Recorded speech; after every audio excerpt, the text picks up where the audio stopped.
Sensitivity is intelligence. With grace and skill, you have abundance. Welcome to the Psychic Hour. Host Kelly Brickle is a psychic medium, numerologist, healer, and teacher. Her passions are learning about the soul and energy. Whether through spirit, emotion, or vibrational numbers, there is always a pathway of information waiting to help. Now, here's your host of the Psychic Hour, Kelly Brickle.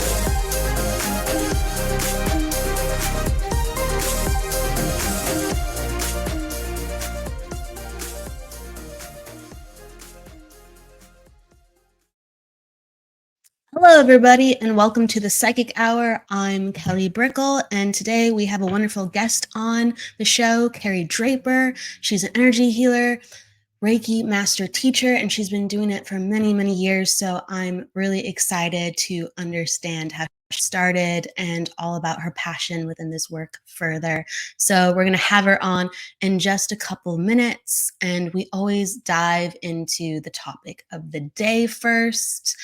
And we talk about spirituality, whether it's intuition, healing, philosophies that let us know just that we are putting our emphasis on our souls, that we're putting our emphasis on wellness within our lives. This is the place that we discuss that. So along the way, if you have a question or a comment, you can pop it down, and it helps inspire sometimes the conversation that we have. So with that said, the topic of the day. I was really inspired by just the notion of believing in oneself. And with anything we do talk about, it sometimes sounds simple, but when we really go into our own lives and we think about how we apply our inspiration or belief within ourselves, it starts to get really interesting really quickly.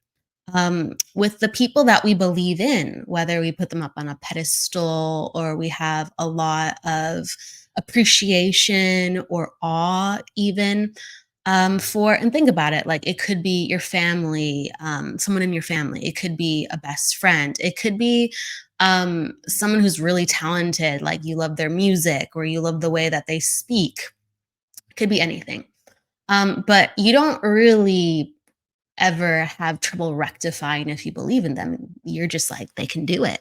They're doing it. In fact, they do it so well. Like, it gets me excited just to watch them. It gets me excited just to be somewhat in their presence. And you, in a way, kind of get a piece of their energy, whether through, like I said, a feeling or just the inspiration of. So there's no contest if they can do it. And I know within my work, when I'm working with people one-on-one or in groups, even there's discussion about, oh, can I really do this? Or is this real? And when I'm talking to a person directly, I go, yeah, that's all. What you're describing to me is all normal. They'll ask me like intuition questions. It could be anything. It could be with like psychic mediumship. It could be healing, whatever. And when they tell me things, most of the time I'm like, that's the most normal question. Like, almost everybody who is learning about themselves has experienced that. Or, oh, yes, that's very known with the people who have talents or gifts like you. I know other people who have experienced the same thing. So it's like this energy of normalcy. There's this energy of like, oh yeah, like of course you can, or of course you do it. And it's very authentic because you're just encouraging what you know it is, and you have experience to kind of validate that and make other people feel that it's possible for them too. But sometimes on the flip side, and I know when I'm in discussion with other people, and it sometimes it is a regarding other people, like let's say, who are maybe skeptical of this work or not sure of this work. And they'll ask me about things. And I notice that I feel sometimes that I don't believe in myself quite the same way. I mean, a part of myself absolutely does, because it is such a passion and such a part of my life. And I want people to know about the truth of what is possible with energy and what we all can do for ourselves. So I'm actually very like fervent in this like proclamation, but I know that if you directly put the attention on me, sometimes I will doubt myself, and it's something that I make sure I suppress if I need to, and I just do what I need to do or say what I need to say, even though I'm nervous or uncomfortable. Whatever emotion comes up, because we're all very emotional sometimes when we're put on the spot. But I know that I can test it personally. And I go, oh, wow, sometimes I don't realize that that's still a part of me until it comes up. And we're all learning about how we believe in ourselves, and we're all learning about what is possible. And it is very true. If there's parts of ourselves that we are not sure of or not in congruence, sometimes the way that we manifest or sometimes the way that we um, pull things towards us, whether it's people, events, projects we want to work on. Sometimes there's a rockiness, even because there's a part of ourselves that goes, can I do it? And it could be 90%. You're like, I know I can, not a problem. And the other 10% comes from unusual places, peculiar places, or maybe very known places about yourself. And hello to everybody coming on in. Hello, Christine. So it's a matter of within your own life, within your own um, recollection, even where you currently are now. Okay, what have you wanted to do? And do you believe it's difficult? Do you believe it's even possible? And it could be the little things, because this is not just about big things. It's just how we use our energy. Sometimes it's like, I want to go on vacation. I don't think I can make that happen. Like, I'm really stretched thin. And it could be from a practical place, but it doesn't stay the same. We're not meant to stay the same. So maybe in a year or two, you can have that vacation. But what belief makes you believe that that's possible? Or what belief makes you think that, no, in 2 years it's just going to be more of the same? Or like within the relationship, um it's just going to be more of the same. I better just suck it up, or I better just know that this is reality. Like, what is your reality and what do you believe it is? And those are very powerful things to think about, not just in, do you believe in energy, and do you believe in the unseen? Do you believe in the way that you create within your physical reality around you of what you can have or the people that you can connect to?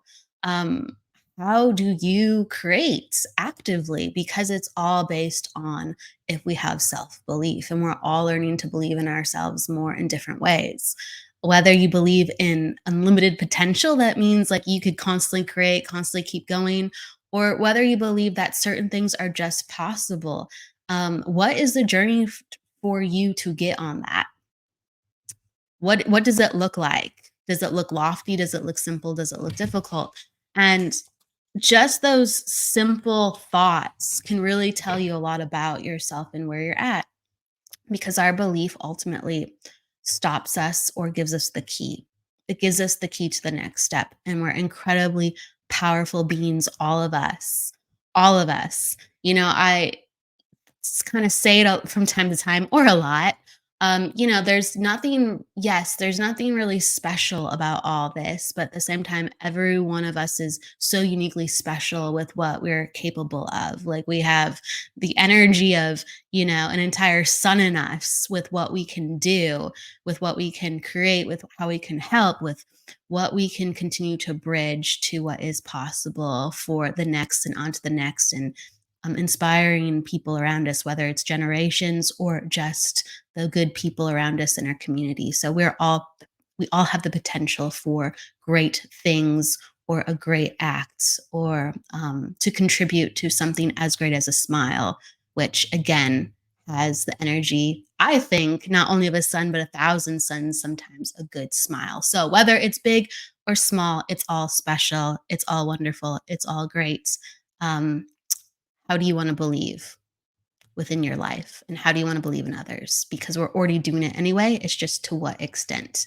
So With that said, I want to shift gears and I want to focus on Kerri, our guest, Kerri Draper, and I want to bring her in right now. All right, let's do that. So here we go. Hello, Kerri. Hi. Hello. Hey. All right. I want to give you a warm introduction. I want to introduce you for everybody learning about who you are. And with that said, Kerri Draper is an energy healer, Reiki master teacher, and founder of Huntington Beach Reiki, based in Huntington Beach, California.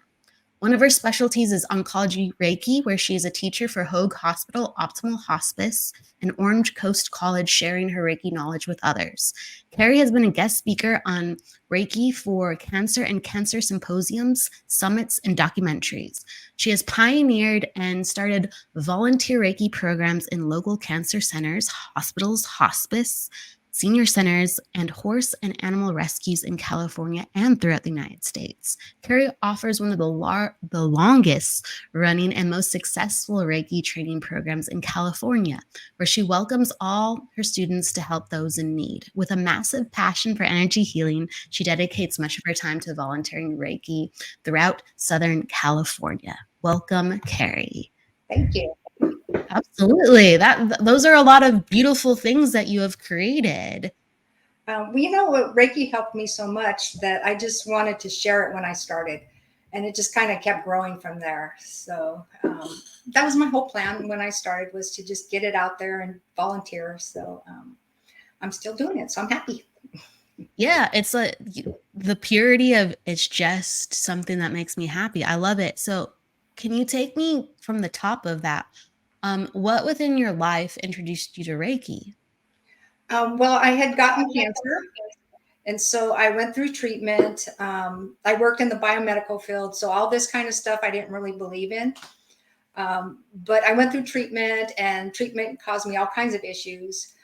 So a friend was like, well, you need to go meditate or go do some yoga or something. And so there was a little magazine, and Reiki was in there. And so I read about Reiki, and I was truly at first thinking, oh, that's ridiculous. That's not true. But I thought, oh, you know what? I don't know why. I just want to try it. So I went and had a Reiki session, and I was just amazed at how well I felt afterwards. So something really bad like having cancer brought me to something really wonderful like Reiki. So I can always go back and say, thank God I got cancer. So It's a great way to look at something unexpected originally in your life. How it led you to the next part of your life. Right. It totally put me on a different path. So I went from biomedical field, everything was scientific. I had to prove my experiments to really trusting in the energy that this is real. I will say at first, I still was kind of think I was making crap up as I went. But I eventually I was like, okay, this is real. I would see really amazing things happen. And so it took a while for that trust to start. But once it was there, it was like I trust in the energy 100%. So yeah, it's an amazing journey. What was that internal process for you originally? Did you just feel the energy? All of a sudden, did you have different results right after the session? What started to change your mind? Yeah, when I had the Reiki session, I could feel the actual energy coming off her hands. So that was the first, like, oh, maybe this is real. I'm not sure. Again, maybe I'm making stuff up. I don't know. But then when I started actually doing Reiki on other people, and I could see like these amazing changes, that's what really kind of got me going, especially with animals. Because I know a lot of people are naysayers about Reiki, say, well, it's the placebo effect. The animals don't know the placebo effect. So when I would see really great results from working with animals, that kind of got me, okay, this is really real, kind of a thing.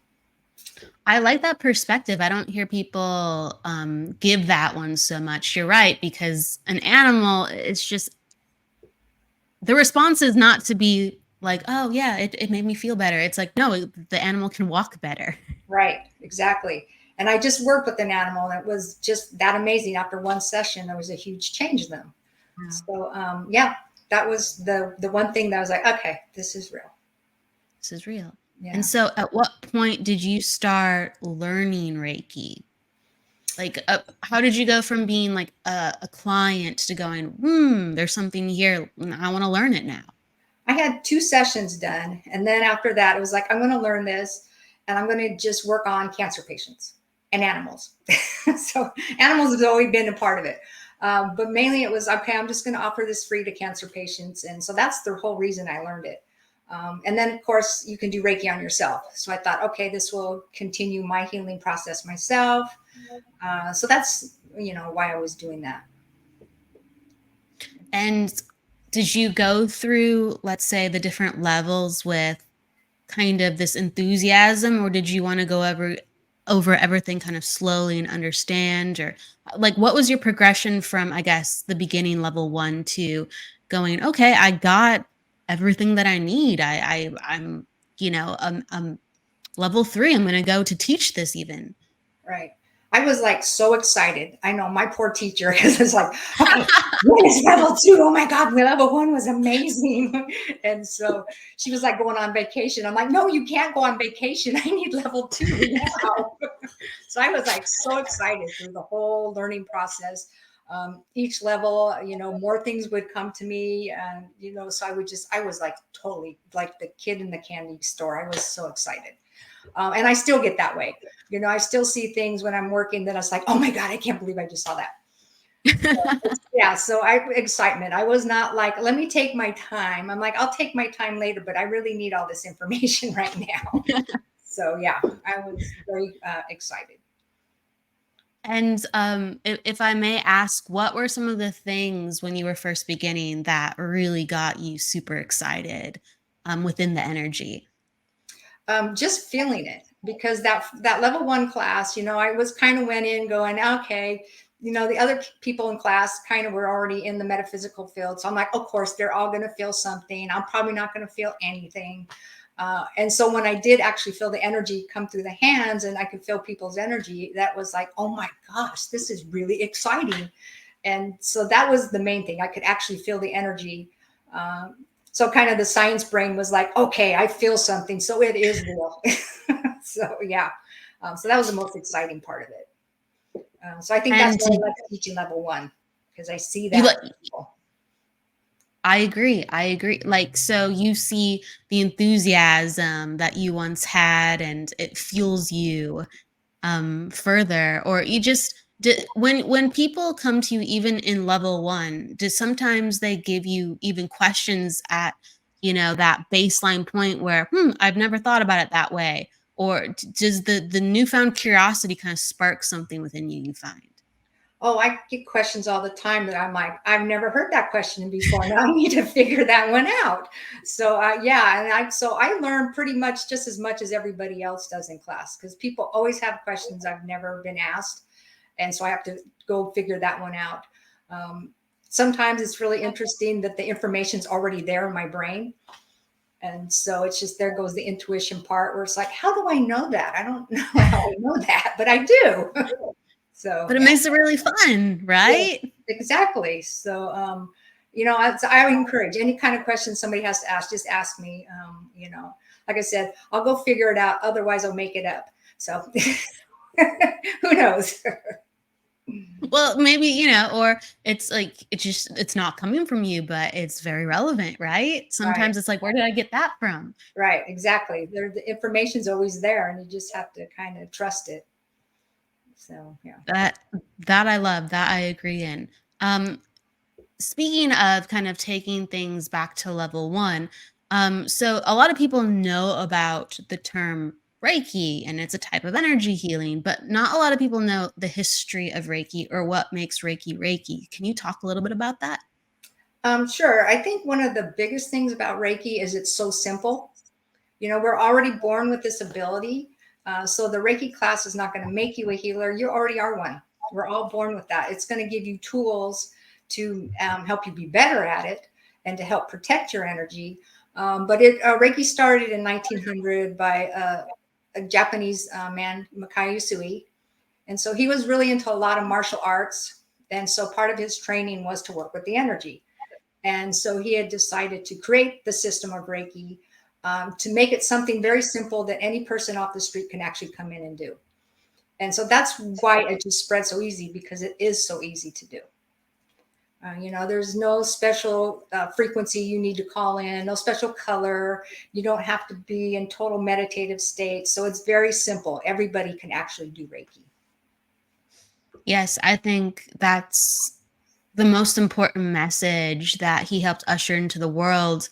It was kind of an exclusive practice or something considered, mystical, or like the spiritual schools only taught, and you'd have to have access through other means, but he made it for the everyday person. Right, right. And so I guess that's probably why, as far as energy healing, it's like one of the most popular, because it is for every person. It is for every person. And how do you feel Reiki is to you with the energy signature? Do you think it could be all things because it's just universal energy, or does it feel like a specific way to you? I think Reiki's everything, because again, everything is energy. So, as far as healing goes, people, animals, but things, the environment that you're around, you can change the energy. So I believe Reiki's just everything. And we are Reiki. We're 100% Reiki energy. So we have to remember that as well. So just by sitting here, you're actually creating, the Reiki energy around you in that room. So, and getting back in touch with like that part of ourselves. Right, right. And so we have to remember that all we need to really do is just become that energy. And we change people around us, we change the environment. So yeah, it's everything. How did your energy start to change when you started tapping into Reiki more and more? Well, the first thing was I realized, I have it. One thing, thank God I have it, because I'd be dead. But as I worked with it more and more, I just noticed I could feel it more. I could feel it stronger. Then I could start to see the energy, which was really exciting for me, when I could start to actually see the energy around people. So it just became stronger. And just as my vibration went up, a lot more of this kind of psychic stuff going on around me, I was able to actually experience and see. So that's the biggest thing. So a lot of the stuff that I was like, that's ridiculous, it's like, I see that now. So I guess it's not so ridiculous. So it's true. Yeah, it's true. We're all connected. At least I believe we're all connected. And when you merge with a force that permeates through all things, you start to really experience that on a different level. Right, right. And you feel very connected to everything, everybody, which is great too, because you don't feel so alone. I know we all kind of feel like we're in our little own bubble, but we're all connected. And so we have the information from everybody that's there. It's true. I love that. I love that because, all that information is just hanging because It is just the way that it is. It's just the way that we operate. It's just the way that we think. It's just the way that we feel. And so when people are having psychic experiences or mediumistic experiences, it's because the energy is just hanging around somewhere. And some people know to look there, or they're naturally just more preconditioned to be sensitive to that quality of energy. Right, right. And people experience that all the time. They just think it's their eyes playing tricks on them. It's just like when somebody steps behind you, you don't hear them, but you feel them. You're feeling that energy is what you're feeling. And so, everybody's experiencing this stuff, but they just don't realize they are. Yes. And I know that when I started developing, and tell me about this too, Kerri, for yourself, that when I went deeper, I know a lot of people who have commented as well like this. I was doing that before, but I never thought of it as a thing. Or I was doing that before, but I was dismissed it as logic, or I was just lucky. So it's just some of these things people already have, but their perspective on it is just very much what the world kind of would rationalize. Right, right. And I get that all the time when I'm teaching. I will teach something and I'll get students to say, oh my God, I already do that. So again, we already know all this stuff. It's just trusting yourself to kind of like what you were saying earlier, trust. You know this stuff. It's already in you. It's true. We have to be in touch with ourselves to really help others as we go forward. And this work starts that process of going, who am I really and what am I capable of? And it opens that space for so much good, I think. So much good. If I may ask too, so what kind of got me excited is you said as I started to do this work more, I started to see energy and see the energy of people. And so can you talk about that? Yeah, well, when I first saw it, I thought, oh man, my eyes are playing tricks on me. But what you'll notice is that those wavy lines are coming off people. That's energy. You also will see like the haze that, comes off them with the aura, and that will change colors. So again, I was seeing this stuff before, but like we were saying earlier, I just, oh, it's just my eyes. But once I really realized what it was and started looking, it was like, oh, wow. Okay. So there's a lot more going on in our energy than what I really thought was going on. So I experience it as the haze that I see and the colors. And then I also see the wavy lines. And the wavy lines. So if I may ask, when's the first time that you realized that you were seeing color? Because I feel like the haze and the waves, those can be thought away. But when you get a bright color, that's kind of more in your face. Right.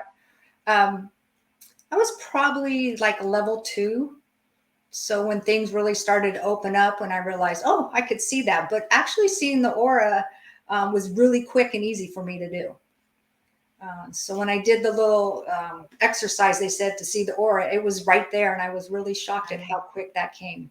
So yeah, that's amazing how quick that came with one exercise. It just was unlocked because it's just such a natural part of you. So, yeah, so it's like, but what's funny is because my kids, when they were little, they could see energy. So kids already see this stuff, and they haven't put the blinders on yet. So they would look at people and say, oh, look, they're green or they're this color. And so I would look and say, oh my gosh, you're right. So kids are amazing because they see all this stuff already. I love it. And we all put our blinders on based on, what we've been told or experiences. Sometimes our heart is open or, our energy is open and something happens and we're like, not a good idea to do that anymore. It's not a good idea to do that. Yeah, exactly. And so now the teenagers, they're kind of in that spot now. We're like, oh, mom, you're just silly. It's like, okay. Wow. So you as a mom, like you've been guiding them to just go, yes, this is, you just accept them for how they view things, but you acknowledge that things are real. And then as kids, they saw it. So what changed for them? Was it their friends? Was it school? What do you think changed for them? Oh no, I'm just at the stage where I'm just so uncool. So teenagers, the parents don't know anything and they're not cool whatsoever. So that's where the stage I'm in right now. People say when they get in their 20s, they'll change back. So I don't know. Yeah. Some things they have to acknowledge that, some things. Oh, they do, because if they have, like a stomach ache or something, they will say, Mom, can you come do Reiki on me? But, as far as them doing it, for me, yeah, no, I don't do that. So, yeah. So only when they really need me, then I'm cool. My goodness. Yeah. Kids are crazy. I can only imagine. If I may ask too, since we're talking about like the aura and everything, you talked about the wavy lines. So can you talk about how you experience that and where those lines go and what they connect to? So, when you look at like hot pavement and you see the wavy lines coming off that. So we have that actually coming off our bodies. And so what I will do is when I'm at the person's head, I will just kind of look through their aura and see what their wavy lines are doing. Ooh. So if I know if there's an area where they're not moving very quick, so there's probably some blockage going on there. Or I'll see other areas where it's moving really, really fast. That's going to tell me there's probably a rip in the aura right there. And so that's kind of how I will look at those wavy lines. What exactly are they doing?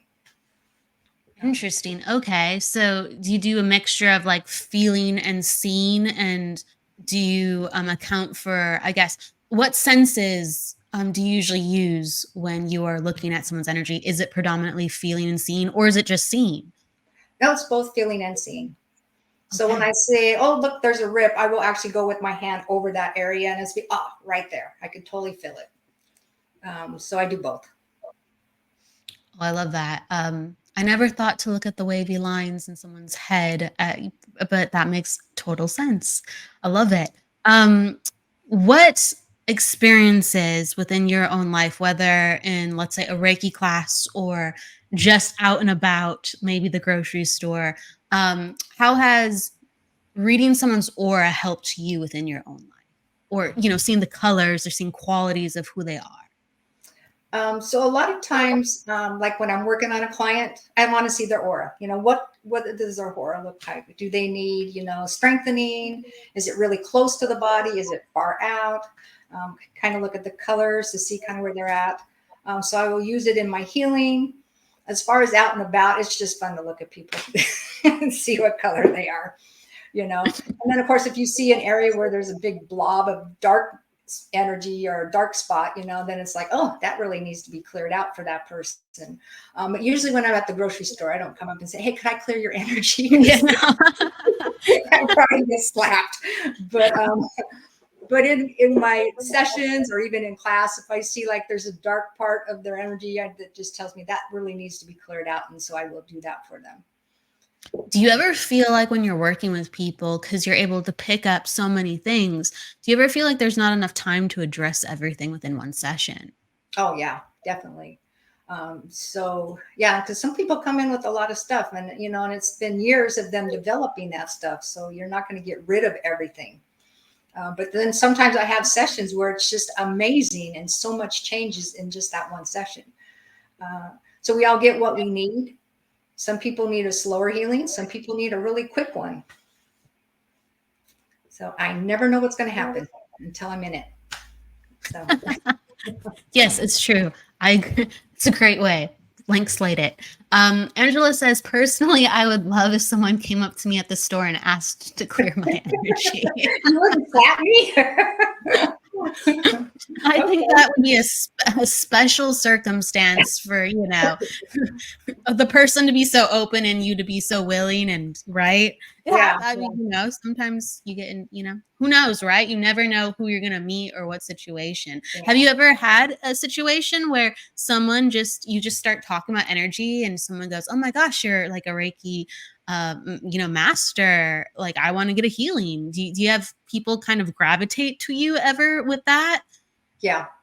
So Reiki's becoming so much more popular. I mean, you look, TV shows, movies, there's Reiki practitioners now. So a lot more people know what Reiki is. And so, yeah, if I start talking about it, then, you'll get people to come over, or I want to learn, or, oh, I want a session. When I started this, 16 years ago, not many people knew what Reiki was. So you talked about it, they're like, what? And they would just glass over and be like, okay, you're crazy. So yeah, I find that happens all the time. It's much more open and accepted. I agree. So Christine is asking, could a person know if they would have a lot of dark energy around them? Like, that could mean a lot of different things, but yeah. A lot of times you're going to feel heavy. You're going to feel just heavy. You might have an area in your body that hurts more than other areas. So you probably have a lot of blocked energy there. And so that blocked energy is going to show up as a dark area in your aura kind of a thing. But most people, they just feel heavy, or they just have an area that's just always a problem. I agree. I think, and Kerri, tell me if you do this as well. I think a great tool to use is just sometimes your hand, and sometimes you can sense just around your body if something feels really dense. Right. It almost feels like there's something in the air around your body, and you can interact with that and go, oh, that feels like you just said, heavy. Yeah. And you can play around with how you feel, not only inside, but around, your physical body. And it gives you heads ups and clues or validations. Right. So, and Absolutely. that's why you want to clear your energy every day. So like the dry bathing that we learn in level 1, that's like so important because you don't want this goop in there. So yeah. Talk about the dry bathing. I think that's a great, so yeah, it's a technique in level 1, and it's just really clears your energy because as you go throughout your day, you're picking up goop. And like I said, if you're picking up a lot of goop and you're not clearing it, it's going to become that dark, heavy spot. So it's very important to clear that every day.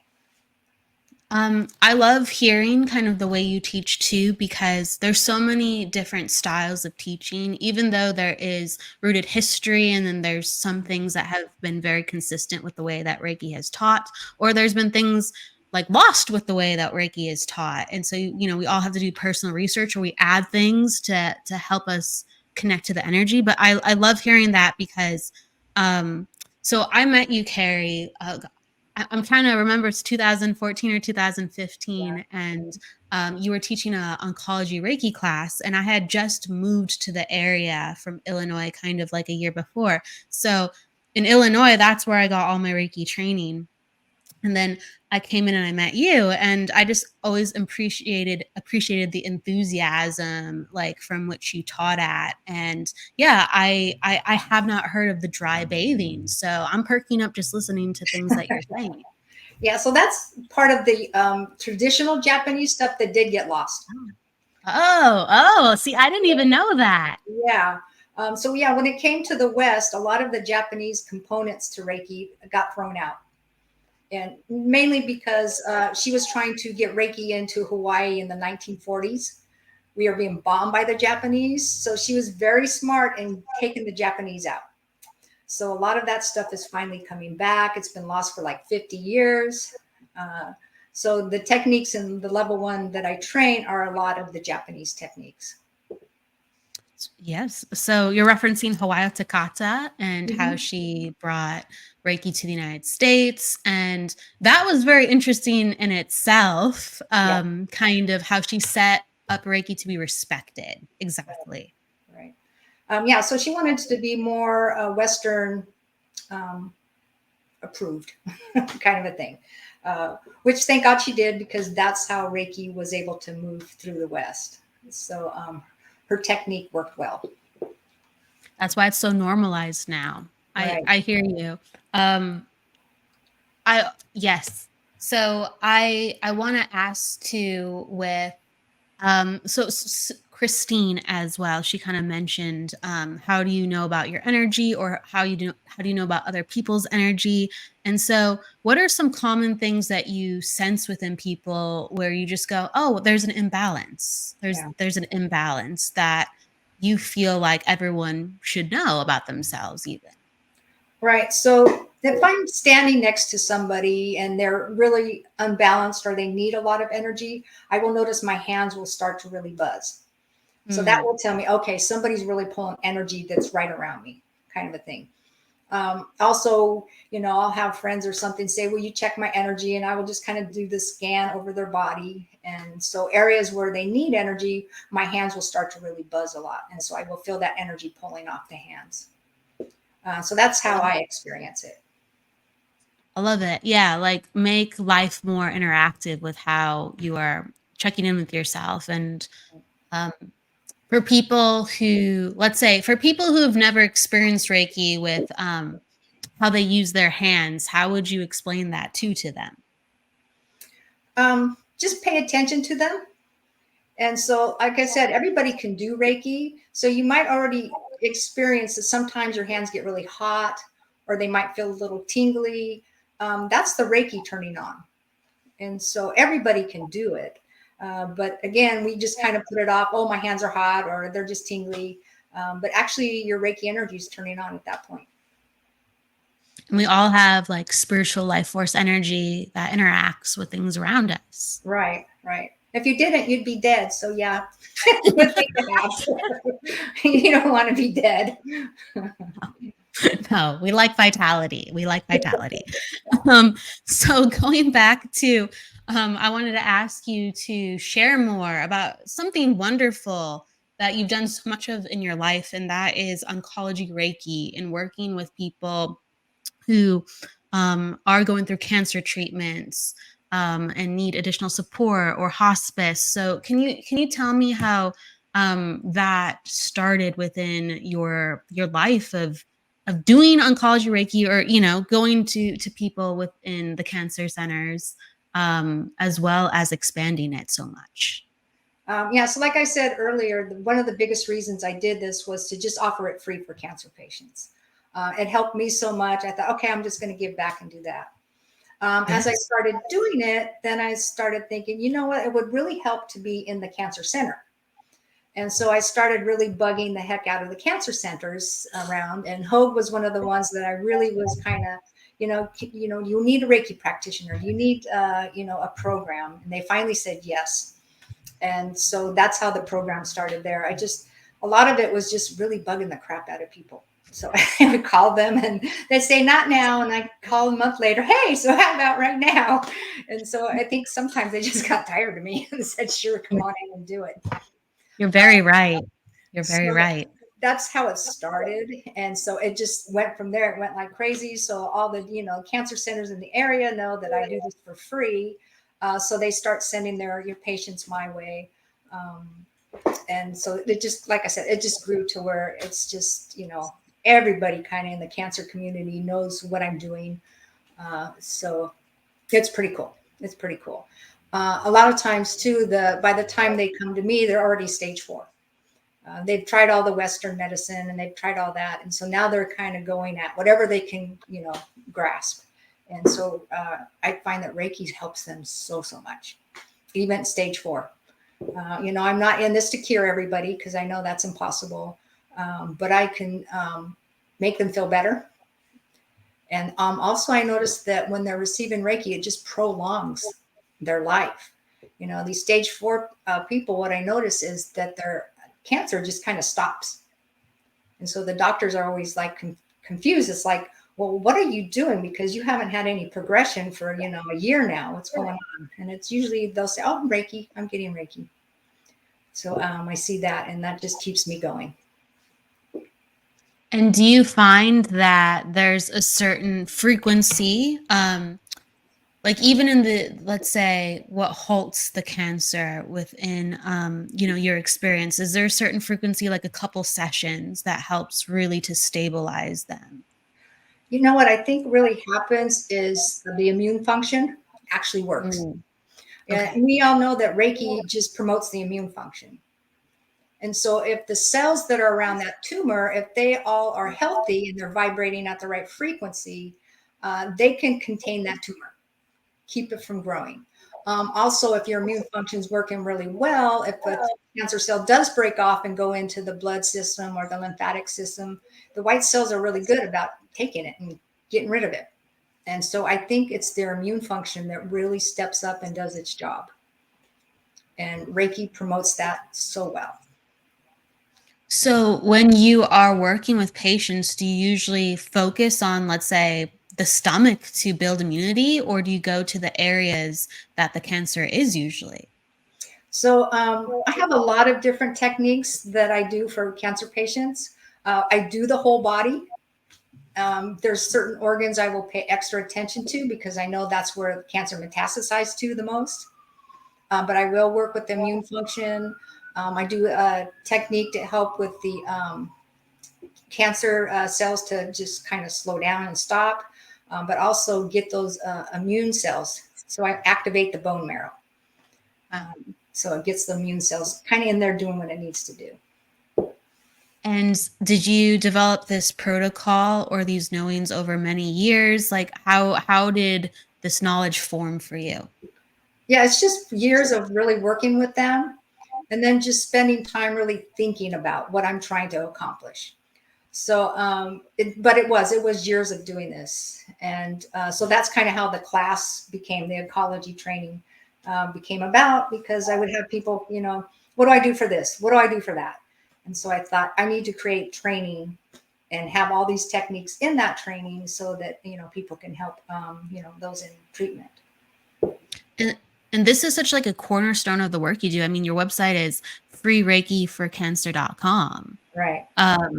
That's an incredible, it's just an incredible goal that your whole business is wrapped around. How did you start? So you said you called a lot. You called people a lot, month after month after month. Yeah. And did you have to do that for every single hospital or clinic, or did the energy start to go like, okay, we already know you do it here. Right. You have a program there. Okay, since you're verified, let's bring that program over here now. Yeah, that's exactly what happened. So it got to the point where now people will call me. So I don't have to be calling everybody else. So yeah, people will call me, even from other states. They will be like, we really want to start a Reiki program here. What do we do? I have the protocols already written up. So I will share the protocols with them, offer any help that I can. Like right now, Fountain Valley Hospital is trying to get a program going, and they contacted me. So all that calling worked. So now I just have to answer the phone. It's no. That tenaciousness is needed because you are literally changing the way that they do things. And it's understandable, but frustrating because, the hospitals have a protocol too. That's how they, work with so many people. So the fact that you've actually, shoehorned originally, now you're very, very like, accepted, like, come on in, please. But originally shoehorned, like this has to change maybe. Within that, if I may ask, what were some of like the pushbacks that you got back in the day? A lot of it was they didn't want to write a protocol because that meant extra work for them. Another thing that I found out is that, you would have one director who knew what Reiki was and be, yeah, come on in. And then that person would leave that position. And then you would get a new director who was like, I have no clue what Reiki is. No, we're not going to do that. So, I mean, we've been in hospitals where we've had our shirts, we're like ready to go. And then a new director would come in and just stop the program right then and there. So that has happened, a few times. But most of it is people like, well, we have to write the protocol and stuff. But now I can say, I already have one written. So you don't have to do the work. So, but that was the main thing. They didn't want to do the extra work, or they had no clue what Reiki was. That makes sense. And now you have just so many programs, and you have people that volunteer their time with you or show up, where there's consistent free Reiki for patients every week. Right. That's amazing. Yeah. So I get a lot now of calls. And so my students are welcome to volunteer. And so if they, if they live in a city where there's a cancer patient that needs a practitioner, I just kind of connect them together. So I get a lot of calls for that, where they're family members too sick to move and come to me. So I will connect a practitioner with them. Oop, I just clicked something. There you go. Sometimes we click things, but yes, you have a lot of resources where there are, I would imagine, hundreds of people are coming to you like within a small amount of time throughout the year, asking, where do I go for this, or what do you recommend for that, or my husband, my wife, my child even, unfortunately, is going through this right now. Yeah, so I get a lot of that. And like I said, if I can connect them to a practitioner, if they can't leave their house, but if they can, they will come to me. And so I do have children as well. I know that's really a drag. But yeah, any kind of support I can give. Sometimes that becomes a hospice situation. And so when it becomes that, and I've been working with them, I do go to their house during the hospice period to help them transition. If I may ask too, I know this is a more sensitive subject. So, most people who come for Reiki are adults. Mhm. They just are, or even young adults. But you don't have as many children coming for Reiki. And what have you noticed with how a younger body is versus an older body? Well, they're funny because kids, when they first feel the energy, it's very ticklish for them. So you might notice they get kind of giggly, or they'll be kind of like, "Hey, that tickles," kind of a thing. Um, they don't need to sit there for an hour getting the session. I usually will spend, you know, 20 to 40 minutes at the most. But usually after they have their first session, I have this one little boy, he was so cute. He was 7. So I did his first session. He comes in, he lays on the table. He's like, you can do longer. He cracked me up. He's like approved. Yeah. Yeah. And then I had another little girl. She was so funny. After her session, she was like, "Wow, I feel really good. Mom, you need to give her a really big tip." So it was very funny. It cracked me up. Yeah, I can see that. They're just like, it's good. They're like seal of approval. Yeah. Do you notice within their energy how they don't have the same things within their aura because let's say they haven't taken on, let's say, responsibilities or burdens or losses or hurts? Yeah. So their energy is definitely clearer. So that's why it doesn't take so long. And they are very open. So it's very easy for that energy to get inside and do what it needs to do. So I noticed changes in kids really quickly. And do you ever notice, like, let's say some kids' energy feels more like an adult's energy? Yeah, because you do have children that do have a lot of stress and things going on. Um, I worked with a little girl that was having a lot of issues. And so, yeah, her energy was a lot more heavy than normally I would have with kids. I do have kids with cancer. So, again, their energies kind of be more heavy. They got a lot more stress going on than the normal child would. So, yeah, I do notice. I think it's interesting to talk about that, from that perspective of, yeah, how we can even sense that in just the child's background or what they're going through. I think it's important for people to think like that, or even parents to think like that with what we become. Um, so I would like to talk about, since we are talking about oncology Reiki, what are some of the things that people can be a part of? Whether it's learning oncology Reiki, because I know you have a class actually today with that, or Right. even if they want to volunteer if they're in the Southern California area. So they can come take the oncology class. They just need a level 1 Reiki class first. So they kind of understand how to do a Reiki session. And then I have them sign up as volunteers.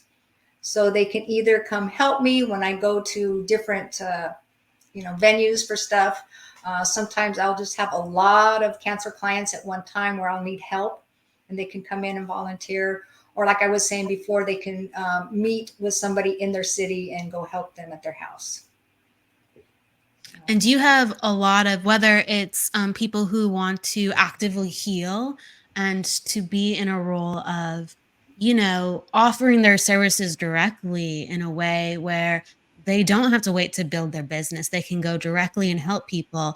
You have that in place, which I think is awesome.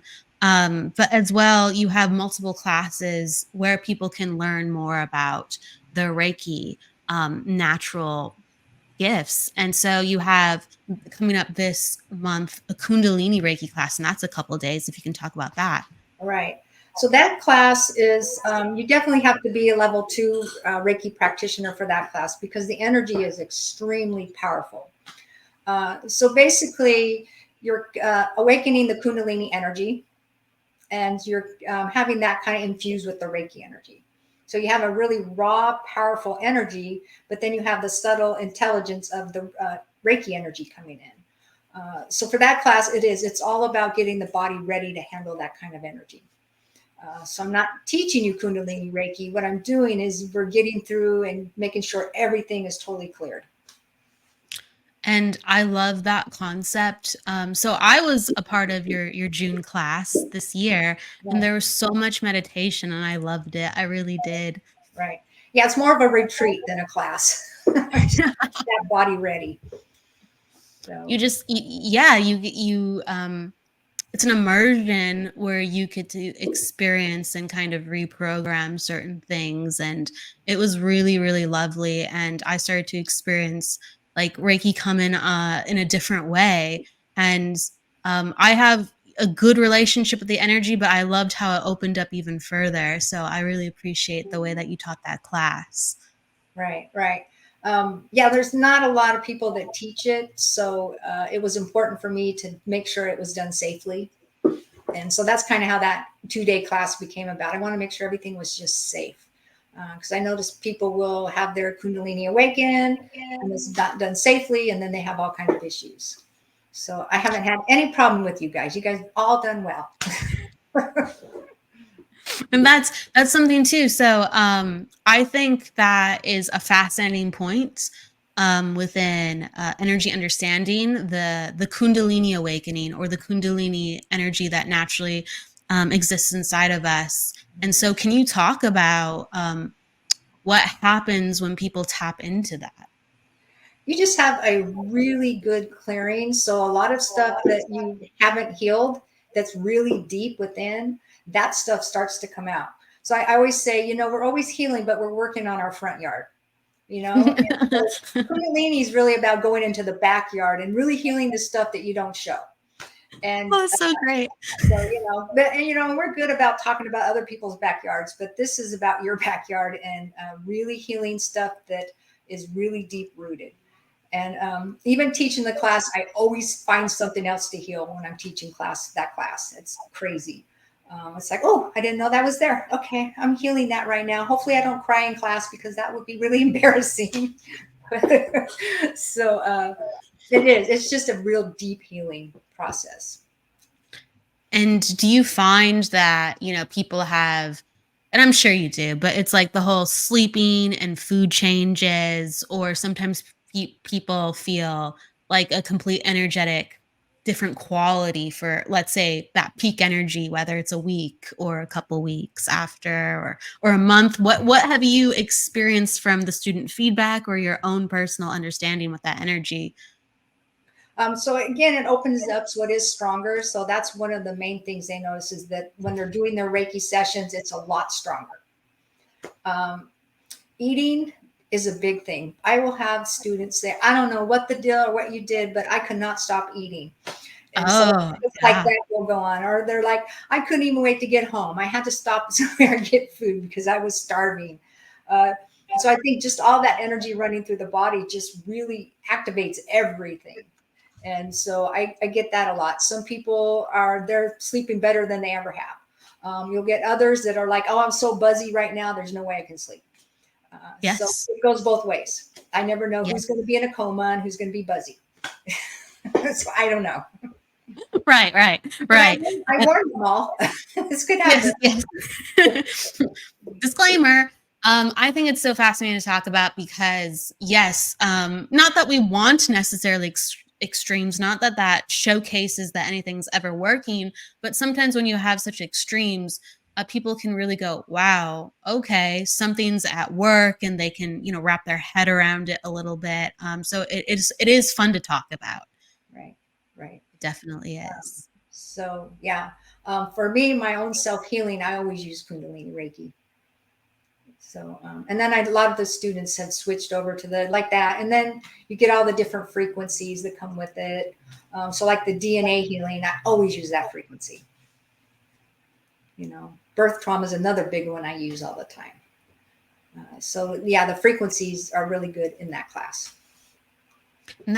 And how did you learn about Kundalini Reiki? What was your exposure to understanding a different type of Reiki other than Usui? Well, so I was so excited, like I said, that it was like, I'm going to learn everything. So I did. I researched, and anything with the word Reiki on, I was like, I'm going to learn that. So that's kind of how I did. I mean, it was like, ooh, I'm so excited. So and this and that and this and that. So I found somebody who was already a Kundalini Reiki master, and I connected with her. And so she did all the attunements on me, gave me the little manual, and then she said, okay, bye, have fun. And it was like, oh, okay, am I going to be okay? So that's kind of why I created the class, because I'm like, I don't think I'm comfortable with just saying, good luck, hope you'll be okay. So yeah. But that's how I learned it. It was just really about the attunement process, and here's a manual. And so I know that, for at least for myself, when I felt the Kundalini Reiki energy, that it did feel different, even though it's all Reiki, it did feel different. Like, instead of going through me, it felt like it was going around me and through me.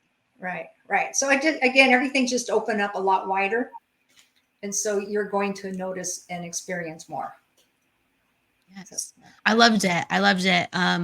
We talk about energy in different forms on this show, and a lot of times, yes, we talk about like psychic and mediumship, and in a psychic and mediumship, when you're opening up those energies, actually you are putting attention on your energy opening up excuse me your energy opening up around you.